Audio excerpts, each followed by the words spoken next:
tremendous looking trophy. Welcome to the number one PlayStation podcast in the Oceanias. My name's Don Blight, and joining me, Ashley Hobley. Hey Dylan, excited to be here talking about PlayStation like every other week. That's the name of the show. That's the name of the subject of the show, so yeah, it makes perfect sense. Good job working that one out, 123 episodes in. This week in the trophy cabinet, a bronze trophy, because we've got Dreams of Spice, a silver trophy, pre-Gamescom, Death Stranding, rumors abound, and a gold trophy. Our HeartmanChallenge, and knock that one out. It's pretty much the best thing you're going to have happen this whole episode. It's great. It's going to be a worldwide phenomenon. We'll get to that in a moment. And we hit a platinum with episode 1, 2, 3. Easy as ABC. Yeah.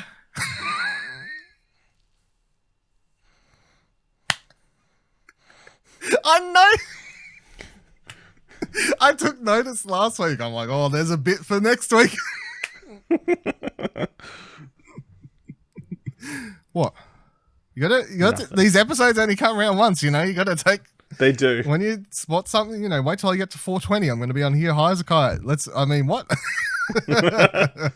By then it'll be legal, so it'll be fine. Well, maybe. We'll see what happens.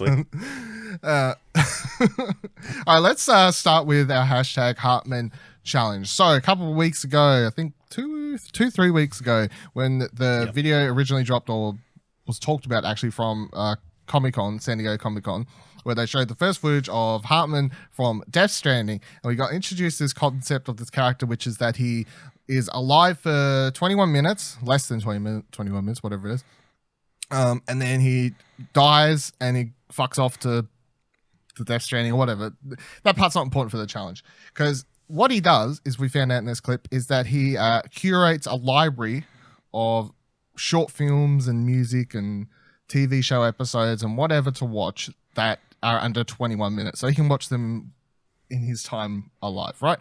And that all sounded cool and everything, but what would be more exciting for the hashtag Heartman Challenge is to edit or make a playlist or whatever, write down in this case the several bits of differing materials that in this, if you were Heartman, you got a picture, you're editing it together to a disc or whatever, and the nice little 20-minute things that you could enjoy and then walk away. And in my mind, you know, this is one of many that if you were Heartman, you would edit together to have fun. Because also it means that some of those 20-minute periods, you have a little hobby of editing on the side.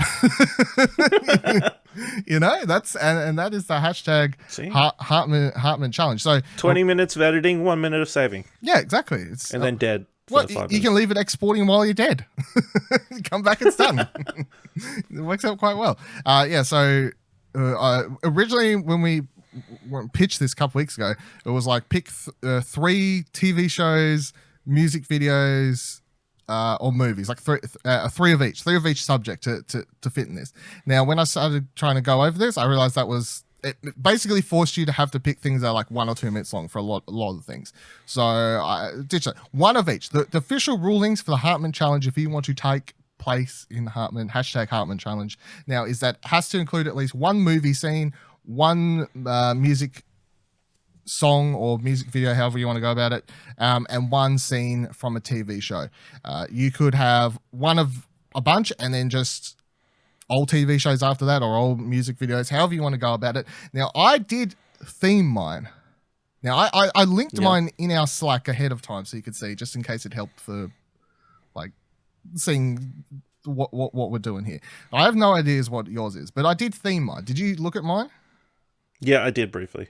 Did you see any sort of theme here? Good stuff. That's hallelujah. All right, so I'll just list off what I've got going here and the time codes, and then we can go over why I think this would be a very good 20-minute, less than 20-minute time to have. So what I'm starting with here is the song, or the Blue Song by Mint Royal.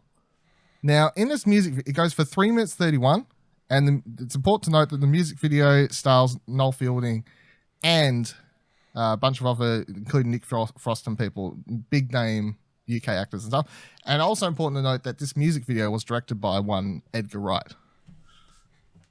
There we go.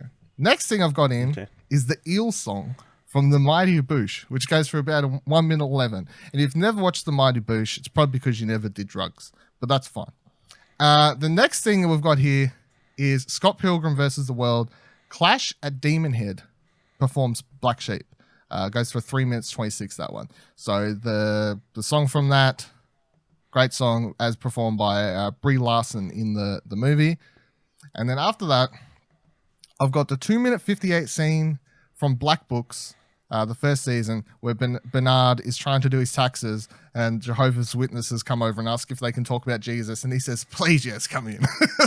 Which is it's hilarious every time.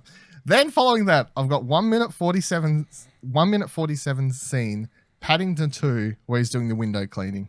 And he gets that booty going all over that window. It's a great family scene. The sixth thing I've got here, the 3 minute 49 scene from Shaun the Dead, the record scene, where the zombies first attack and they have a big debate about which records to smash over people and which to hit them with. And then what it ends with, the 4 minute 24 second music video for Beck's song Colors, which came out a couple of years ago. So basically the through line here is it's not everything is Edgar Wright, but it's all kind of, I can interweave everything between Edgar Wright from start to finish. So it starts with Edgar Wright as the director. You got Noel Fielding there, cool. So then we got Noel Fielding, Mighty Boosh, right, cool, that makes sense. Scott Pilgrim, obviously Edgar Wright directed that as well. Black Books, you can connect back. Edgar Wright directed that as well. No, well, no, not everything is directed by Edgar Wright. But Black Books, you can link back into either Mighty Boosh or Edgar Wright, depending on like certain actors that are in it and these sorts of things. And then Paddington 2 is also directed by Edgar Wright. No, Paddington 2 is directed by I'm mental blanking on his name. Paul King.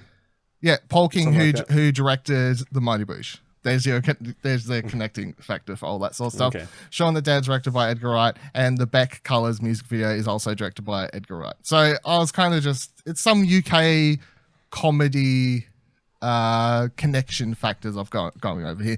And I lined it all up in a YouTube playlist. I hit play and I was like, that was an enjoyable 21 minutes, I gotta say. I couldn't do it every time, but that's why I'm saying that in the Heartman Challenge, this is one of many edits I'll do for fun. And, maybe I'm like, you know what I feel like today? I feel like the Eels, Edgar Wright, Shaun the Dead, Paddington mix-up. Let's put that one on. Hashtag Heartman Challenge. What do you got? Hit me with yours. List it through and then explain. First up is Another Day of Sun from La La Land, which is 3 minutes 48. That's a nice thing to wake up to after you're dead, because a nice positive sort of thing. Yeah. Another Day of Sun out there. Then at 4 minutes 48, we have the from the Newsroute episode 1, America is not the greatest country in the world. You're fucking speech. Going all different directions with this, but yeah, sure. Yeah, I mean, it reminds you the world is terrible. And then, kind of tries to uplift you at the end. How good is that? Then I have the What's Up Danger sequence from Into the Spider-Verse. Again, uplifting, positive, got Leap of Faith, 2 minutes and 6 seconds. Then I had Leave Out All the Rest by Linkin Park, 3 minutes 29, which is about your legacy and that sort of thing. I mean, leave out all the terrible stuff that I did and remember all the good stuff when I'm dead again. Then 3 minutes 36, Cheaty's Goodbye at the end of season 3, episode 12, Pandemonium of the Good Place, where Cheaty pretty much is going off to die, and that him and Eleanor have a nice moment together. Just to remind you, you're about to die again. You're telling a story here. Yep. And then 3 minutes 10 to end it off, Death Cab for Cuties, I Will Follow You Into the Dark, which I thought was poetic. So, if you're Heartman, when do you put this on? This is when you kind of awake from your 100th death of the day, and you're like, "Fuck, feeling a bit down with this one. Might just go for a journey, trend up, and then bring yourself back down. Get yourself focused on what you're gonna do next, which is die. You gotta die. You gotta die, and then he's looking for his family in the afterlife, I guess. So, yeah, that's true. Yeah, it's all come together. So yeah, I like how I'm like, this is a fun thing to do. It's It's just like a fun little mixture of stuff. And you're like, mine is a story. It's uplifting and then brings you down to prepare you for death once again. Did you expect anything else? Well, I didn't know what to expect, to be honest. So that's what we've ended up with. Yep. Hashtag Heartman Challenge. Hashtag Heartman Challenge. I think I'm going to have to cut these out, put these... Heartman Challenge is the best thing we've done all year. I don't know if that's actually true, but it's currently my favorite thing. It's kind of depressing if it is.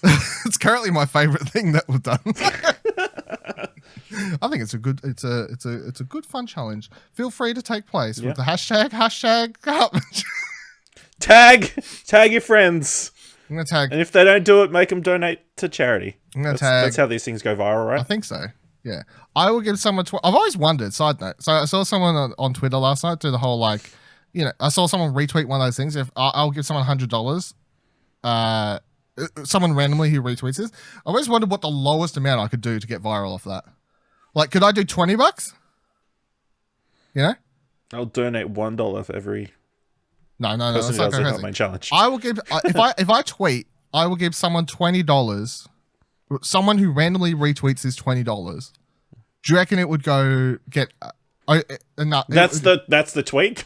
Yeah, that's it. That's the tweet. I will give someone who randomly retweets this $20. Do you think they'll take off, or is it too low amount? People don't worry. I mean, there's only one way to find out. Because people do it for 100. People do it for 1,000. Obviously, like Mr. Beast and shit do that. But clearly, do we start from the top and then work our way down? No, because I don't. Or do we start from the bottom and work our way up? I feel like 20's like obviously 10 isn't high enough. 5. It's like who's going? I don't know. $1? No. Is this 10 American or 10 Australian? 10 Australian. Because okay. Look, if I could tweet that,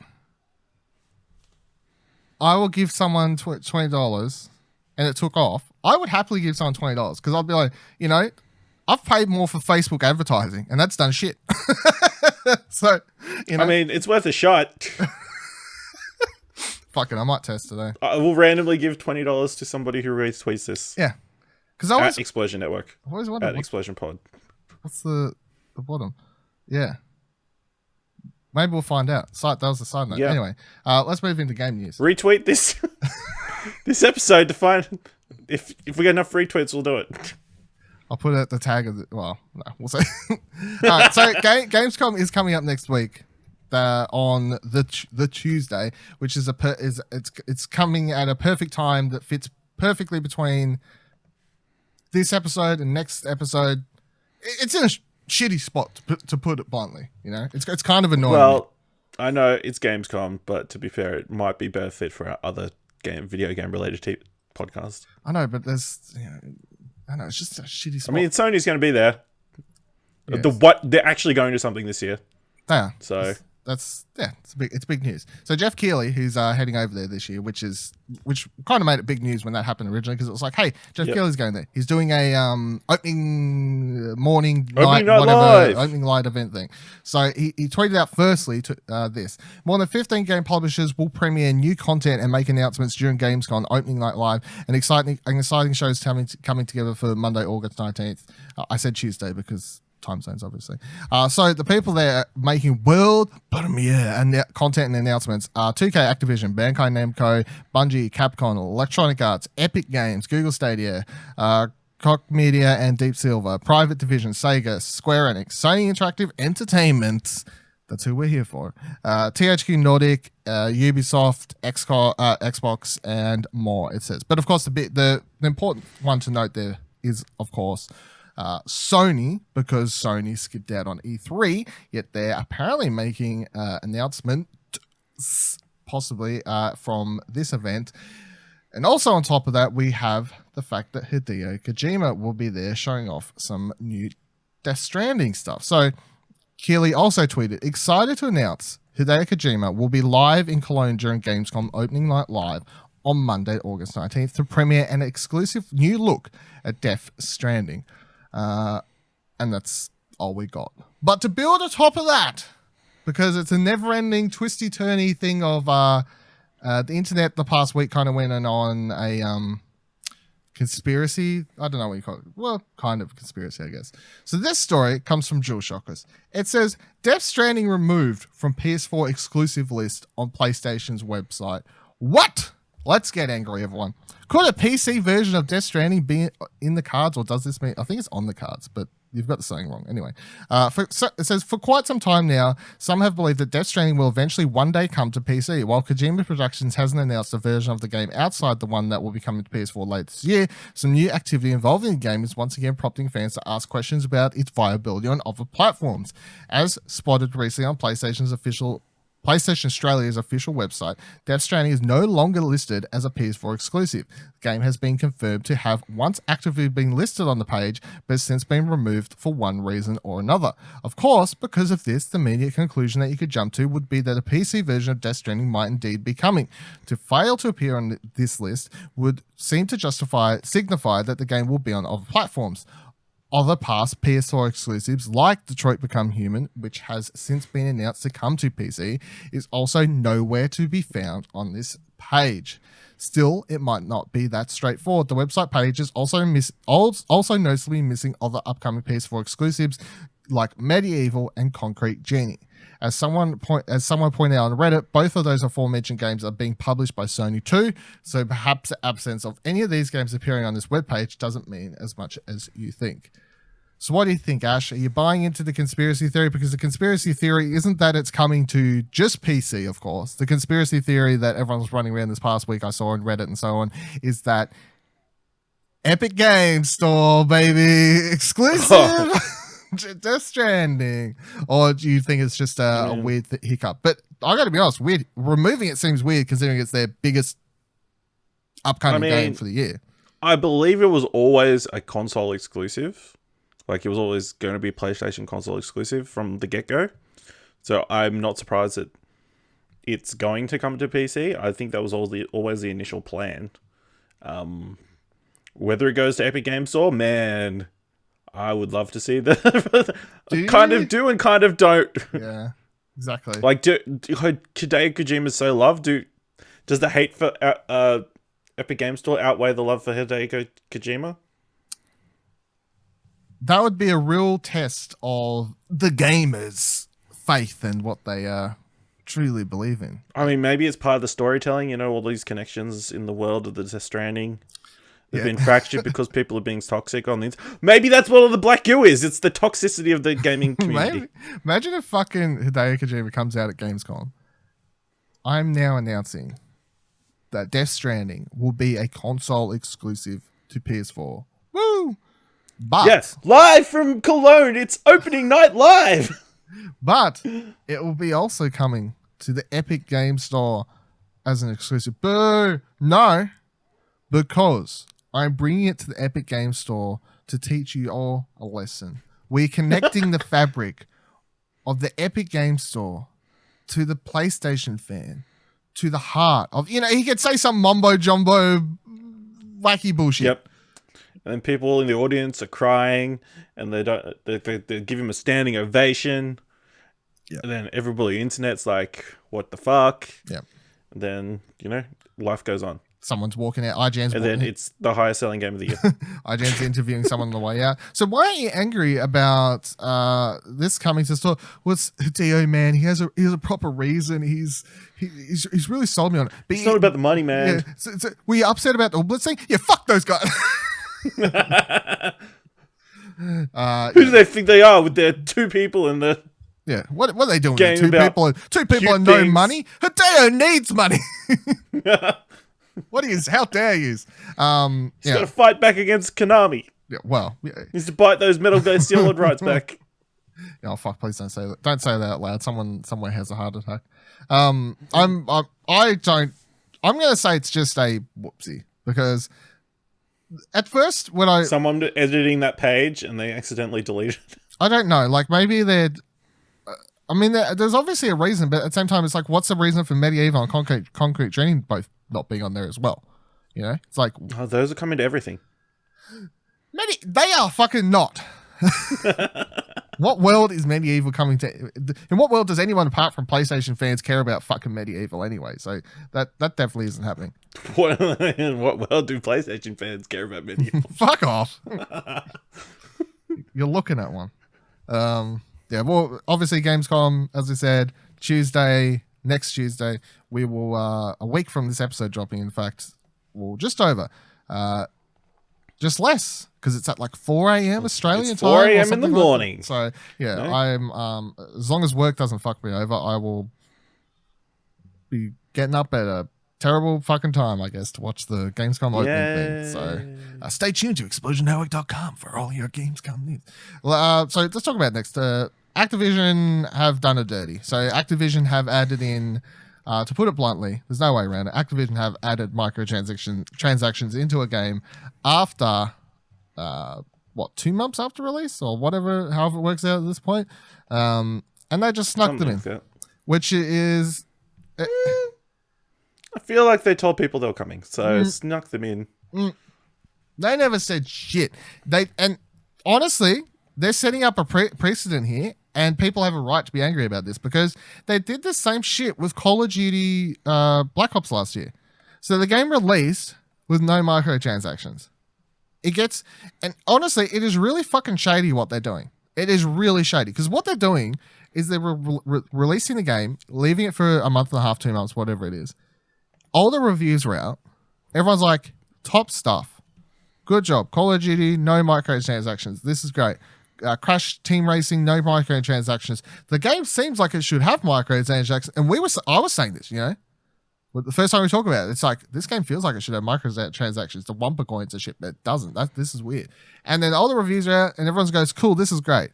Good stuff. Go silent. And then they add them in after. Yet all the reviews, which would probably mention the fact that the games have microtransactions, are done and dusted. And not everyone's going to go back and update their reviews, obviously, and be like, well, actually these microtransactions won't change my score, but it's probably worth noting in my review that the game does have micro... You know what I'm saying? Like, yeah, it just seems really fucking shady to sneak them out. I just feel like they don't change the game at all, so... No, there's two sides to this. I'm with you on that front. Do they change the game? No. You can buy X amount of packs of Wumpa coins, right? And with the Wumpa coins, you use them to buy skins and carts and stuff and whatever. Up until this point, if you're not keeping up until this point, you unlock the Wumpa coins by simply just playing online, doing daily challenges and whatever else and these sorts of things. Cool. That's fine. There's really no reason to buy them. As long as it's not popping up every 2 seconds telling you to buy them, which I doubt it is, that's fine. The part I have a problem with is just adding them in after the fact, when you can clearly tell that it was planned out from day one. We will not have them live when the game initially releases. We will wait, and then we will add in the microtransactions a couple months in. That is really shady. Really fucking shady to me. And now that's happened twice, because the Black Ops thing, I was like, this is weird, but whatever. Now that's happened again.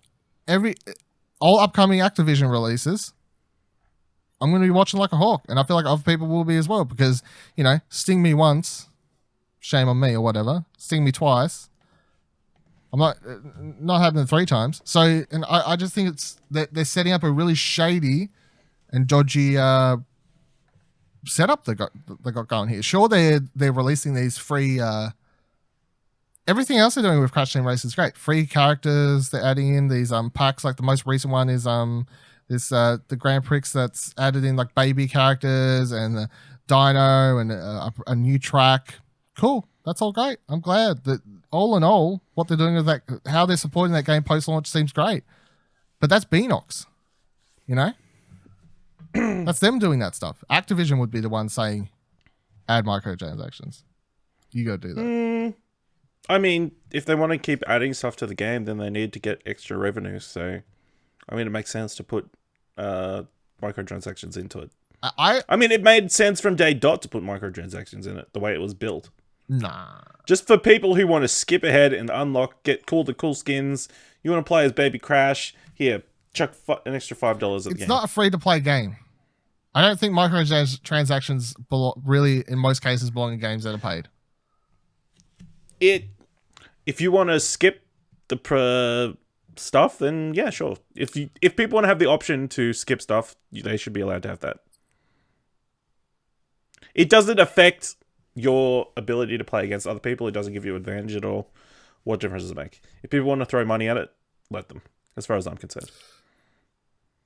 Dodgy business practice is what it is, and that's why I don't like it. It's less about how it affects the game and more just dodgy business practicing. Like, doesn't matter how it affects the game to me.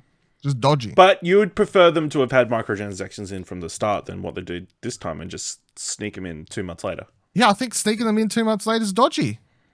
Yeah, so they should have had microtransactions from the start. If they were going to do them, yes. Okay. Either do it from day dot or don't do them at all. You know?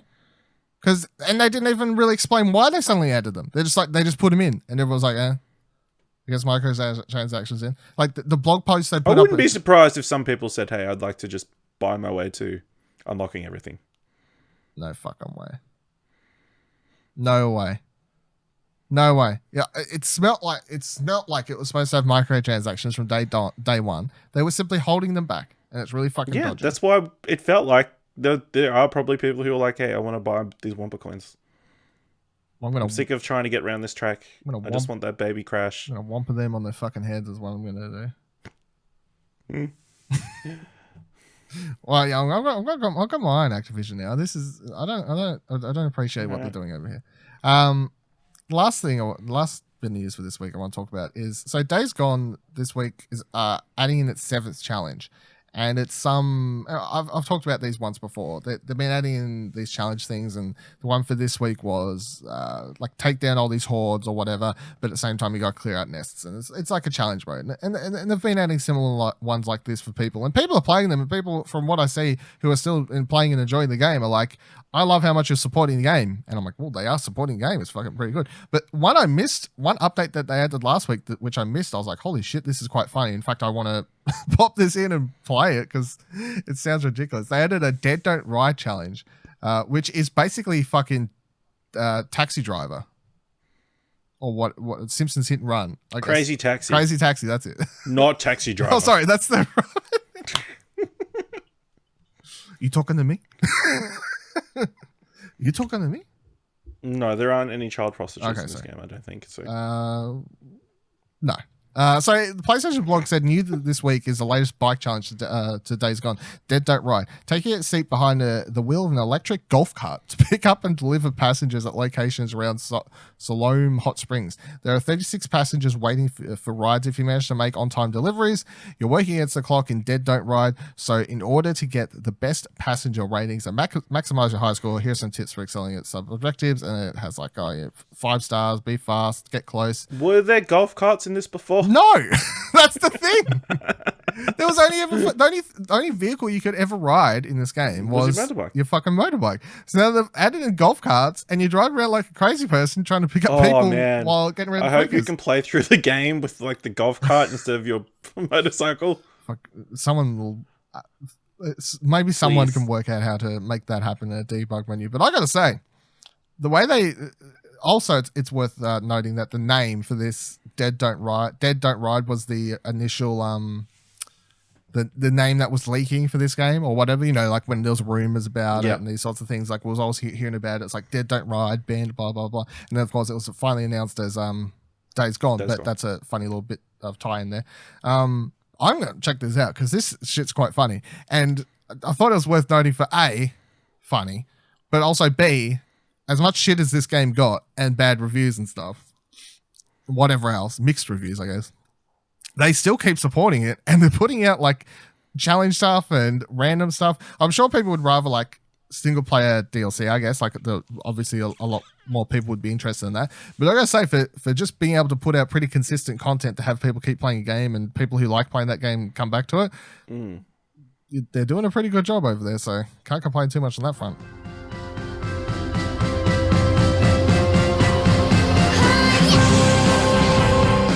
All right, Ash, it was your turn to pick for Dreams this week. What is the game that you have picked? Who's it by? What do you do? Tell us about it. It's called The Impossible Man Maze by Entropy Tamed. It's a small puzzle game where you just you have to work your way through a maze.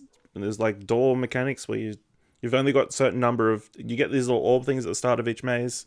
You can only turn the doors that many times. You have to like work your way through a maze. Is it like a third person thing or a first person? What are we doing here? Yeah, third person thing. So the camera is not terribly good. I would even call it terrible. It's not terrible. But other than that, it's not as impossible as it says. They're reasonably simple. There's 3 short mazes. Once you finish it, you get this little cool globe thing. I don't know, with the main. It looks pretty. It's impressive the way that the world's set out. Obviously, just how it's built. So. Yeah, but yeah, it's a simple maze puzzle. It's just something a bit different to what we've talked about before, I think. How long did you finish it? How long did it take? 15 minutes. Yeah. Yeah. Did it say anything about more levels or just a test thing? I think it was just like for one of the play things. So the last one they did? The or jams.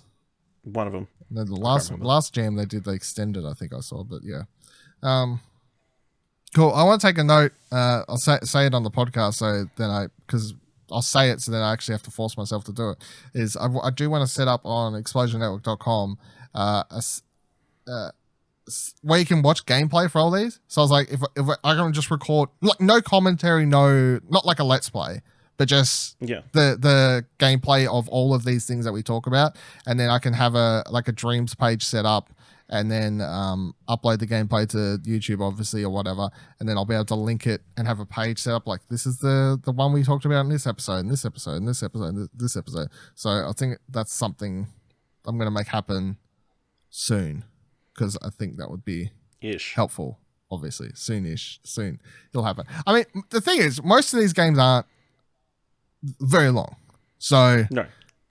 Even if I go back to, and how many of these dream segments have we done? Like probably 10-ish, and a handful. Probably around that. So it's like, if I go find them all, and I just play through them, or if they're ones you can't finish or whatever, then I just play for 10 minutes, whatever, save that gameplay, whatever. I don't even need to do it on my PC really, because obviously the PS4 has the save function thing, and then going forward, I just remember to save gameplay the first time I play it, and then fix it up later. So say that now, put it there, make it happen, because I've got it noted on my phone, right? But I'm like, sometimes if I say the things on the out loud, someone hold me. Feel more obligated. Yeah, someone hold me accountable. PSVR for the players. All right, so No Man's Sky is coming out this week. This is the big VR. Well, one of the biggest VR things I think is probably going to happen in quite some time. I'm sure people care about this update outside the VR thing as well, but I think it's like, not only are people who already own the game probably going to be trying it out in VR, and that's cool and whatever else, but it's basically like the game's relaunching, I feel, somewhat. And from everything I've been reading about this No Man's Sky Beyond update, it basically does sound like No Man's Sky 2, but just not. It's a free update with no new content. Yeah. Well, it does have new content. It's got a bunch of stuff. So IGN has an article here. It says everything in the new mega update. Not completely new. I don't know, actually. They haven't released the full details or whatever. So it says 13 months after Next's release, we sat in the same office and Murray showed me a few, the mega update called Beyond. It's considerably bigger than Next, which Next was quite big from, of course. That was the one that kind of, wouldn't say fixed in quotation marks for a lot of people, the game. So No Man's Sky VR, of course, is the big thing. It says, Hello did not take an easy route with No Man's Sky VR. It will be supported on PSVR with extra power provided to those with PS Pro, Oculus Vive and Index. You can control the VR version of the game using controllers, Knuckles, Wands, Oculus Touch, PlayStation Move, and DualShock 4. There are dozens of control screens, and yes, you can choose between teleporting or walking normally, and new UI screens. Everything that can be done in the base game can be done in VR. I mean, you can also join non-VR players with no restrictions of them not being able to fist bump you. It is absolutely not as simple as letting you control your character's head directly.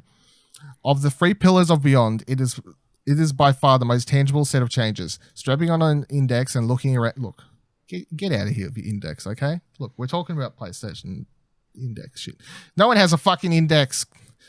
Strapping on an index and looking around No Man's Sky's neon-hued world is fantastic, and taking off in the cockpit of your ship is better. But even seasoned players will require some retraining to get used to it all. Controls are fundamentally different from activating your analyze visor by tapping the side of your head to navigating menus by physically prodding at holographic displays that wink into existence at the back of your space gloves. Once you're used to it, it's remarkably intuitive. I made a joke about wanting to be able to just punch the carbon out of an alien planet instead of using my mining laser, and the developer tells me to try it. It works. Yay! Punch minerals. Continues. Ooh. That interactivity is key. VR No Man's Sky isn't a gimmick for just looking at pretty things. Instead, it's a full third perspective in which to play the game, alongside third person and the first person TV views, and with all the attendant changes that takes to develop. Just like those modes, you might switch between them at a whim, just for a change of pace, or let's face it, to stop sweating up your VR headset. That you have that option, and just as viable one is Hello's real achievement here.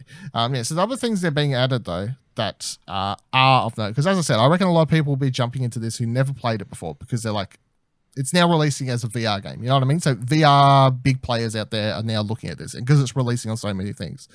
So you got VR. No Man's Sky Online. They've got this thing. It says central to that is a nexus, a new social space that can be summoned without an apparent loading time into any system you're in. A space station lobby of sorts. The nexus will be filled with 16 to 32 other players, depending on platform, with the upper limit being for PC. Picked from your online friends and random strangers. It will include new shops, new missions, new story elements. The nexus, it turns out, is a ship belonging to Polo and Nada, who longtime players will recognize immediately. It's been designed to help players show off the creativity from their ships and their bases, aided by a teleporter that will allow players to visit your planetary creations. Will even allow Hello Games to feature its favorites. So some little hub nexus thing to set up and play online, which sounds big to me, especially as someone who played the game on day one, and then the whole like bumping into someone was not going to happen at all. Like the chances of that we found out were basically non-existent. It continues, Murray's at pains to say that No Man's Sky isn't becoming an MMO because he has a useful alternative touchstone, Destiny. Apart from Murray constantly saying that Hello has added fire teams when the game calls them groups, there are other comparisons. The Nexus acts as No Man's Sky's version of the tower, for instance, but on a broader level, this game is also nabbing Destiny's gentle sway from lonely play to co-op with strangers. If you land on a planet with other players exploring, they'll be just there. If there's a community event on a specific planet, that 16 to 32 player limit will still be in effect, making things a touch more crowded than we're used to in No Man's Sky. And then says the No Man's Sky version 2.0, the final most mysterious pillar of this update, is actually a stack of smaller updates. So many, in fact, that Hello Games is choosing to take the step of upping No Man's Sky's version number. As a marker of the size of this undertaking, Murray tells me to look at the change list for the next update. It's long, comprised of almost 250 bullet points worth of tweaks and additions. Beyond's list is apparently almost twice as long. The idea here is that Beyond shouldn't just represent an enticement to potential new players, but satiate those who've already played hundreds, even thousands of hours. The requests might be smaller in scope, but the two other pillars, they may be smaller in scope than the two other pillars, but are made more meaningful by the sheer weight of the time played. If you've had a little issue with the game, Hello Games hopes to have that fixed in Beyond. So they're saying there's like 500 small updates being added. And they're upping the version number of the game to 2.0. So, No Man's Sky 2.0. I'm really keen for this, I think, because every article, and I've read a couple of others apart from the IGNs as well. Like I read one by Upload VR and so on and so forth, covering the VR aspect. Everyone in every preview thing I've read has said it is as good as that trailer we watched the original time. You know, like taking off in a ship, blasting through space, getting out of your ship, walking around planets, blah, blah, blah, blah. It all just works, and it works well, apparently. So I'm pretty keen, because the idea of actually walking around and just doing more of the explorative elements that I wasn't super keen on in the base game. I'm like, what am I doing? Like, I'm just walking around. I'm fucking just getting minerals or whatever out of this thing. I was like, this game, it never grabbed me. It was just like the only way I was ever going to play it would have been as a like, I'm listening to podcasts and I'm doing this in the background kind of thing, you know, like a zone out kind of podcast catchy up game. But it never hooked me in enough.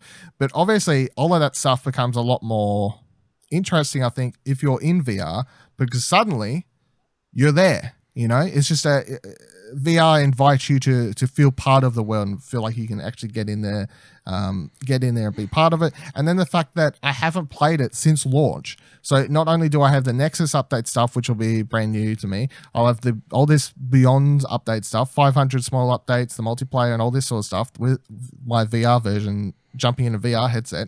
And this shit's all for fucking free as long as you find a version of the game or whatever.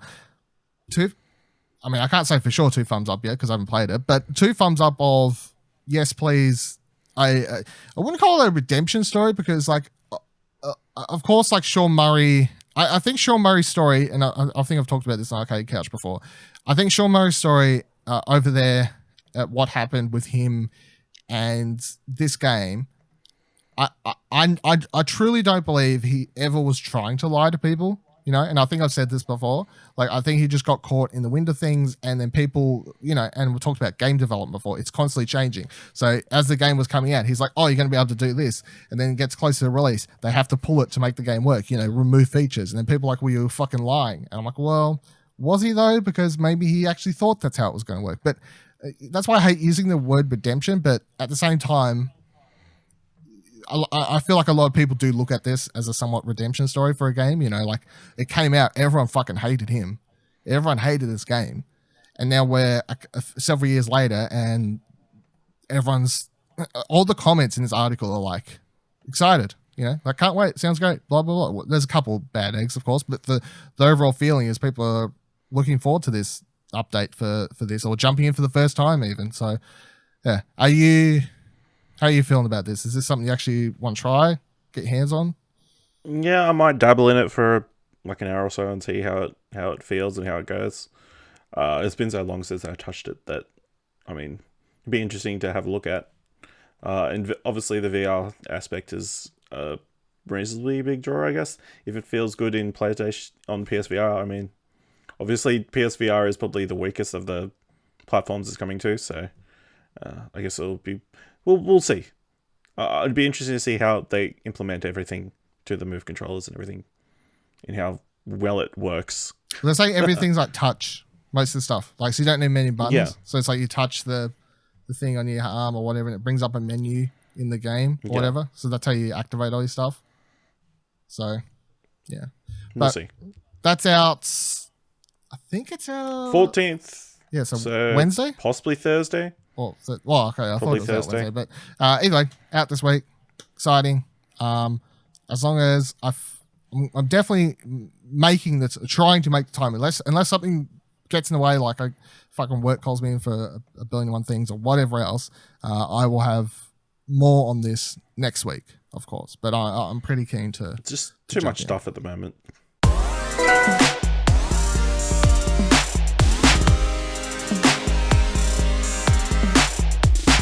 This is your ETC for episode 123. Okay, so Solo is out this week. It's a game I've played on PC before, so I can tell you this one is a very easy platinum if you get yourself a guide. Luckily, of course, there is several guides out there already. It is a puzzle game, and there are collectibles to find all over the islands, because you kind of travel around these several different islands, and there's puzzles to solve on each island. And then when you complete the big puzzle at the end of the island, you kind of go to this another island, and so on and so forth, and spread out amongst these things. There are collectibles, so all you have to do is get all the collectibles and finish the game, basically. Luckily, if you follow a guide, you'll be able to get all the collectibles and have no trouble solving the puzzles, of course, and you'll get it done all within a couple hours, and you'll pick yourself up a platinum very easily. There are 2 endings to the game, but it does let you load straight back in, so you can get the second one done without too much effort, of course. And the next list I can't comment on, but I did think it was worth bringing up this week to talk about quickly, which is the Monster Hunter Iceborne list. This game, well, this expansion has its own platinum list. It has its own platinum. It's a full list of its own. I think this is pretty cool and crazy considering that most expansions in past for games just get stuck with shitty, like it wouldn't matter how big the expansion is for a lot of times. It's like you just get a couple, like look at The Witcher for example. Several of The Witcher games expansions are pretty fucking massive, and we just get stuck with a couple bronzes, silver, maybe a gold for finishing the campaign, finish all side missions and whatever have you. Monster Hunter Iceborne though, own list, own platinum, full thing. So if I was a fan of that game, I would be pretty damn happy with what we're looking at here for this one. I can't talk about trophy lists though, of course, because I don't play that game and I don't really know nothing about it. Sorry. And then the last one quickly to talk about this week. Couple quick words for you. Super Wiloo Demake. Ratalikia Games. Less than an hour to Plat. Enjoy.